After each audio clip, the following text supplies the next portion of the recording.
Alright guys, this is my third crack at making this video because my software is being frustrating. Hopefully third time's a charm. I am sorry, I am feeling a little bit out of breath. I think that's part of being this pregnant. So excuse my gross deep breathing. Okay, so today we're talking about the mole, which is a very important quantity in chemistry. We're in the quantitative chemistry unit here, and the mole is basically how chemists count. Now, when you hear that term mole, you might think of one of these things like a gross mole on someone's skin, or mole sauce from Mexico, or maybe a rodent that is a prolific burrower. But that's not what I mean for any of these. Okay, in the context of chemistry, a mole is something different.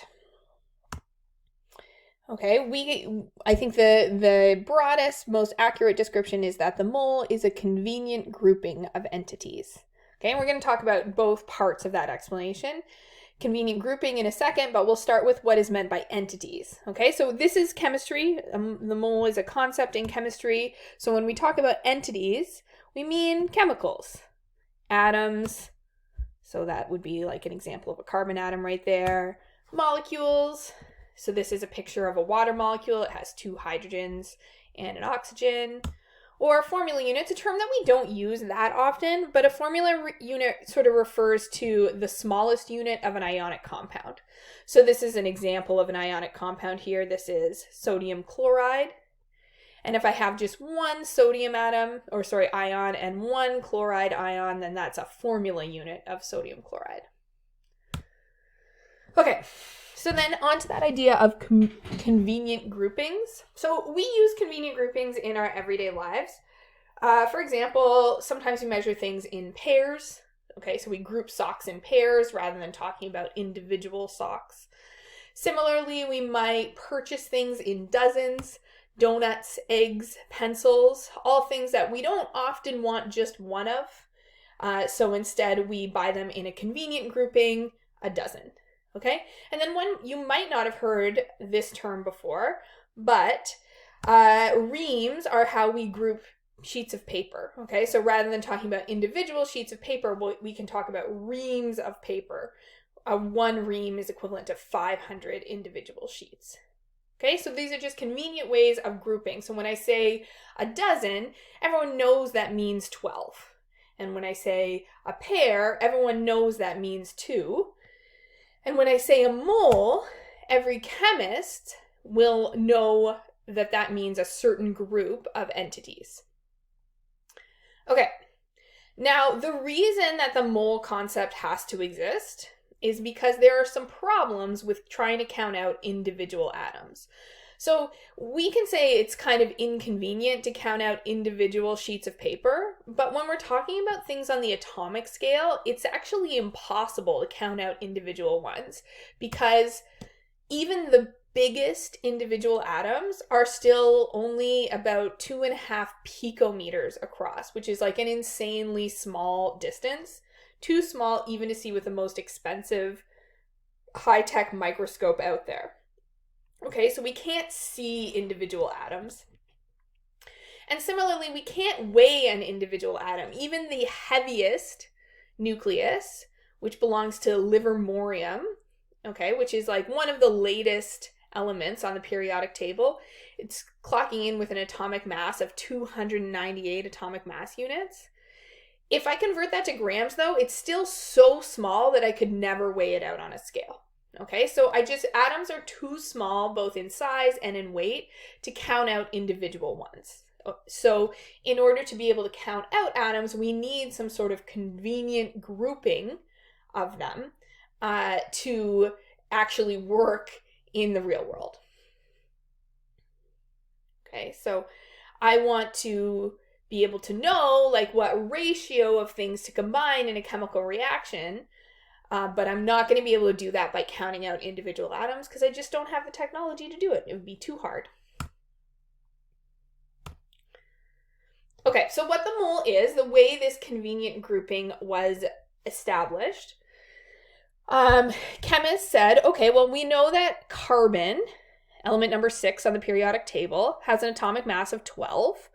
So we're just going to take however many atoms it takes to make up 12 grams of carbon. Okay, and then that will be a mole. And they figured out that to get 12 grams of carbon, you need 6.02 times 10 to the 23 atoms. Okay, so this is an insanely large number of atoms. I'm going to do a parallel video for this one, or like a companion one that talks a little bit about just dealing with scientific notation and how to deal with this on the calculator. But basically, if I was to write this number out in what we call standard notation, how we normally write numbers, it would be 6 and then 0, 2, and then 21 more zeros. Okay, so this is a really big number. And this is the number, just like 12 is associated with a dozen or 500 is a ream, this is a mole. Okay, if I have that many atoms or molecules or ions, then I say I have a mole of molecules. Okay, now this number has a fancy name. It's Avogadro's number, named after an Italian chemist named Avogadro. And if I'm using this number in a formula, sometimes it gets this special symbol, capital N with an A as a subscript. And then this is just a picture of Avogadro with a mole on his shoulder. Okay, he lived quite a long time ago, so this is a portrait rather than a photograph. But that is Avogadro, and this number right here gets his name. So now this is sort of just showing how the mole concept takes these huge numbers and these little tiny atoms, and it makes the quantities manageable.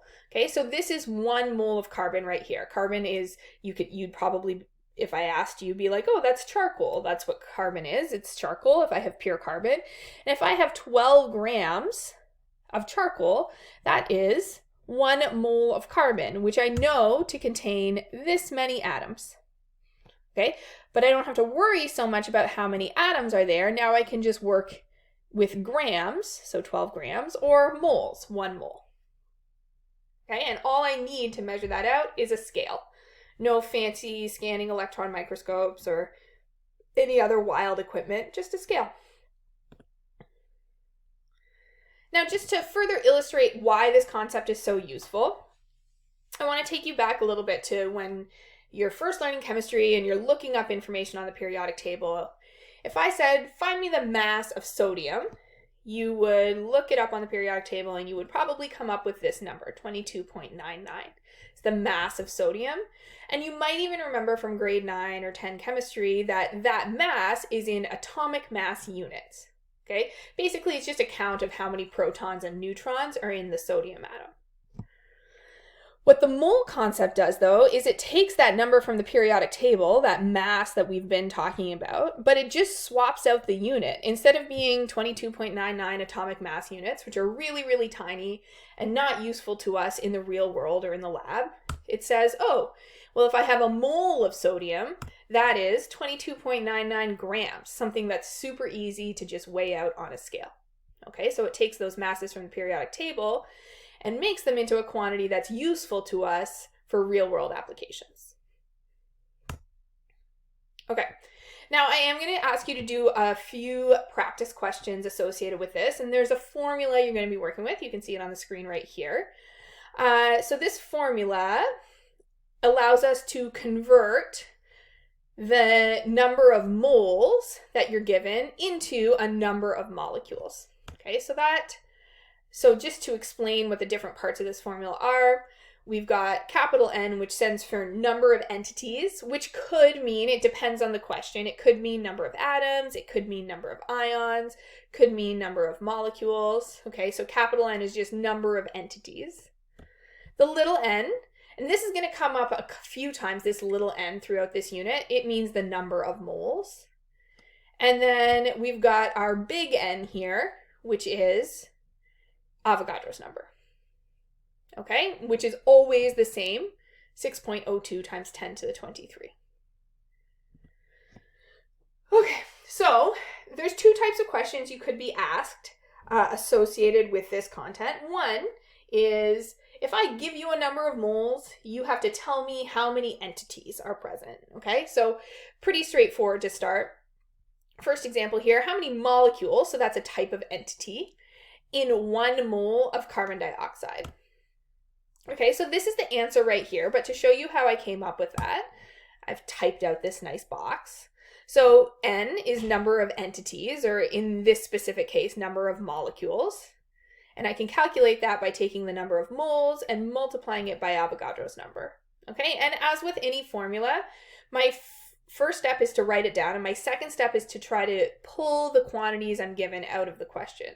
So N is number of moles, 1 mole right here. Na is Avogadro's number, that's always the same thing, this value right here. I might type that into my calculator. I might remember that anytime I multiply by 1, I just get the same answer out. That's how I got 6.02 times 10 to the 23 molecules. And that word molecules just comes from rereading the question to know which type of entity I'm talking about. Okay, and then I've just repeated that a few times for some slightly different scenarios. So in this case, I've got 3 moles of chloride ions. So I take my 3 moles, multiply it by Avogadro's number. So I swapped in 3 for N, Na, always that same number. And then I'm going to probably need to use a calculator for this, and it spits out this value for me. Okay? And then because the entities here are ions specifically, that I use that in my answer as well to show that I know that this is a number of ions. And then this last example, exact same idea. I'm just putting in the number of moles and Avogadro's number. I just wanted to illustrate that sometimes the number of moles is going to be less than 1. Okay, I can have a fraction of a mole. It doesn't have to be a whole number. So 0.5 moles of potassium fluoride is 3.01 times 10 to the 3 formula units of potassium fluoride. Now that formula, it can be rearranged to help us with a second type of question. This question, so in some of the questions, you're going to be asked to calculate a number of moles, and you're going to be given the number of entities. Okay, so we've just taken that same formula, rearranged it a little bit to get the number of moles. You take the number of entities and divide by Avogadro's number. So a couple examples to show you what that might look like. So how many moles is 3.01 times 10 to the 23 molecules of O2? So the answer is 0.5. To get there, I wrote out my formula. This time I know I'm solving for a number of moles. So I'm going to take my entities, divide by Avogadro's number. Okay. And even though I've got these 2 really huge numbers that I'm typing into my calculator, my answer is just 0.5 moles.